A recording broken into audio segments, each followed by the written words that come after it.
My dad remembered, but he really, for some reason, did not want to talk a lot. And, you know, he's one brother and two sisters. Actually, there was, yeah, one brother and two sisters. And his grandma and his mother, together with the wife and husbands of the other, died in the Holocaust.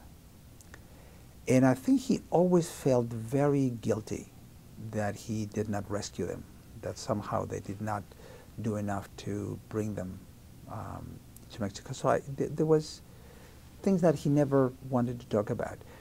There were a few scenes that he had described to me, for instance, that one of the few memories he had of his father, you know, he was 4 when his father died, was his father holding his chin with the hands like this. He said that was a memory of his dad, one of the few memories.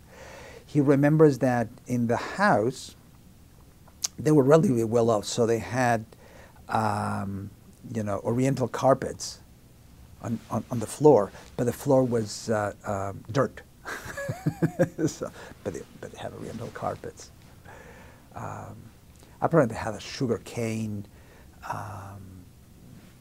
mill, and they had the old buildings and other things like that.